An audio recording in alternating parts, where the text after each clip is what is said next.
दोस्तों SSC CGL 2019 का ये क्वेश्चन है, जरा ध्यान से देखना। एक परीक्षा में ए ने 900 में से 72% अंक प्राप्त किए और दूसरे विषय में 700 में से 80% अंक प्राप्त किए। यदि परिणाम दोनों परीक्षा के संयुक्त प्रतिशत यानी कंबाइंड परसेंटेज पर आधारित है तो संयुक्त प्रतिशत क्या है? आपसे ओवरऑल परसेंटेज पूछी जा रही है। जब भी आपको ऐसा क्वेश्चन एग्जाम में मिले जिसमें ओवरऑल परसेंटेज पूछे तो आपको डेविएशन मेथड से उस क्वेश्चन को उड़ा देना है। डेविएशन मेथड अगर नहीं आता है तो ध्यान से जरा इधर देखो, 900 में से कितने आए हैं? 72% अंक, ठीक है।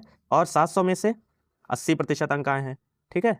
कितने आए हैं? 80% अंक, ठीक है। हमको क्या निकालना है? ओवरऑल परसेंट निकालना है। सबसे पहले हम लोग कैलकुलेशन को इजी बनाने के लिए ऊपर रेशियो ले लेंगे, ठीक है। तो ये कितना हो गया? 9:7। अब हम इन दोनों परसेंटेज में से कोई भी एक परसेंटेज यहाँ पर लेट कर लेंगे यानी मान लेंगे, ठीक है। आप अपने पास से भी मान सकते हैं, कोई दिक्कत वाली बात नहीं है, ठीक है। तो हम 72 मान लेते हैं, 72% प्लस। अब हम इस संख्या का इन दोनों संख्याओं से डेविएशन देखेंगे, ठीक है। डेविएशन कैसे देखेंगे? जैसे 72 का 72 से देखेंगे तो इसमें जीरो डेविएशन होगा। क्यों जीरो डेविएशन होगा? क्योंकि डेविएशन तब बनता है तो संख्या ज्यादा हो और या तो संख्या कम हो, ठीक है। और 72 सेम है तो यहाँ पर हमारा जीरो डेविएशन बनेगा, ठीक है। फिर 72 से 80% का डेविएशन देखेंगे तो 72 से 80 कितना ज्यादा है? 8 ज्यादा है। कितना ज्यादा है? 8 ज्यादा है। कितने पर ज्यादा है? तो 7 पर ज्यादा है, ठीक है। तो 8 7 जा 8 की हम लोग 7 से मल्टीप्लाई कर देंगे, 8 7 जा 56, ठीक है। और अपॉन में क्या लिखेंगे? अपॉन में ऊपर वाले दोनों का सम लिख देंगे, ठीक है। तो 7 में अगर हम 9 जोड़ते हैं तो कितना हो जाएगा? 16 हो जाएगा, ठीक है। और इसको ब्रैकेट में बंद करके परसेंटेज का निशान लगा देंगे। अब हम इसे सॉल्व कर लेंगे और हमारा आंसर आ जाएगा, ठीक है। तो 8 2 जा 16 और 8 7 जा 56। 7/2, 7/2 को जब आप डिवाइड करके